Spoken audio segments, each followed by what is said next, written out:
history of America is the history of rich white men telling not rich white people that their enemies are black and brown. It starts in the colonies of what would become the United States. Let's remember, during the colonial period, mid-1600s, there was no such thing as white people. I know some people who are now called white find that shocking, right? Because they think whiteness is real, right?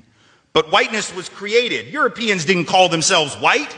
We didn't call ourselves white. We weren't all members of one big happy family. Are you kidding? Have you studied the history of Europe? The history of Europe was about killing each other. That's what we did in Europe. We just killed each other before we figured out there were other people to kill. We just killed each other, right?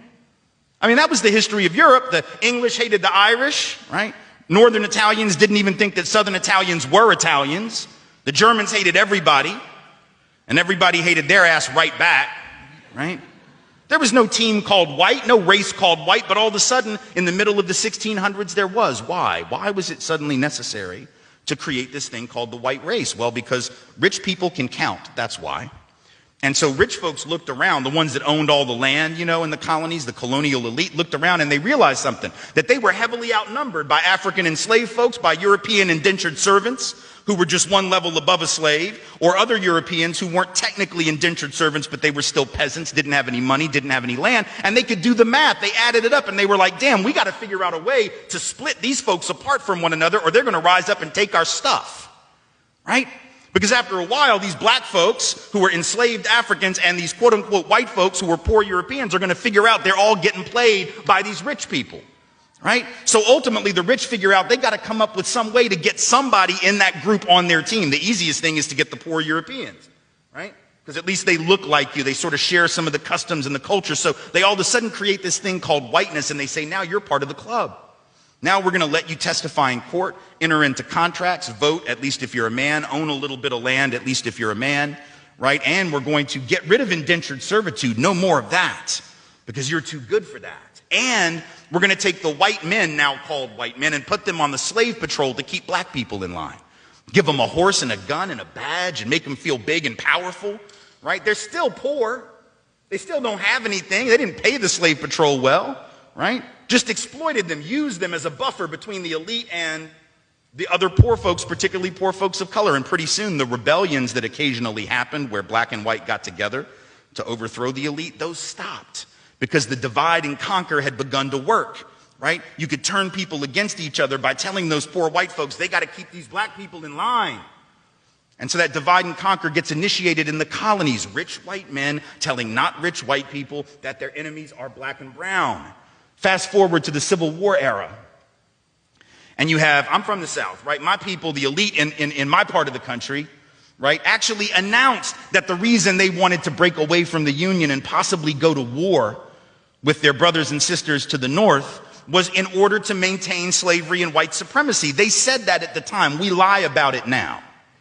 And we say it had nothing to do with that. But of course, at the time, they didn't have any shame about it, so they just said it openly, right? The vice president of the Confederacy, Alexander Stephens, said that the cornerstone of the new government was the great truth that the Negro was not the equal of the white man. So that's the reason the Confederacy was formed and existed. But here's the trick. If I'm rich and I want to go to war to protect my ownership in other human beings, my property, but you're poor and you don't own any enslaved people, why the hell would you go fight to protect my stuff? Because I'm a rich person. I'm not going to fight. Rich people don't go to war, right? Rich people get poor people to go to war for them, whether it's in 1860 or whether it's during the 1960s or whether it's today, right? Rich folks get doctors to write notes for them that say that they have heel spurs and that's why they can't go to Vietnam. And if you don't know who I'm talking about, you can Google that shit because he's sitting in the White House right now, right? Oh, I can't go fight. I have heel spurs. Send some poor kids to do that for me, please, right? So that's been a long-standing tradition. So the rich have to figure out a way to convince the poor to go fight for them. But that's a hard thing. That's like a hard sell, right? Like how the hell, why would you do that? Why would you go fight to protect my property rights when you don't own anything?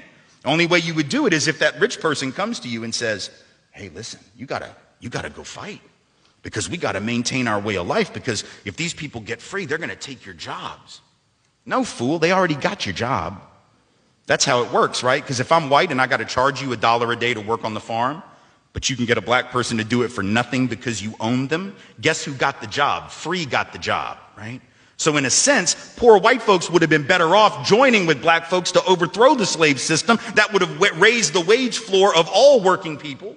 But they got tricked by rich white men telling them that their enemies were black and brown. Fast forward to the 1930s.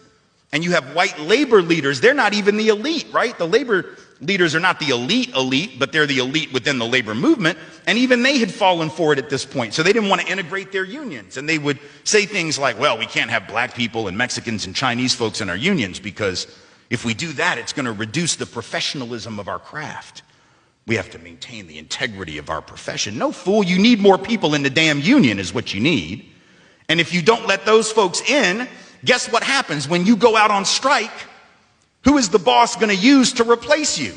They're going to replace you with the very same black and brown folks that you didn't want to work next to, right? And so at the end of and then you're going to blame them for taking your job rather than the white rich dude for giving it to them, right? Divide and conquer.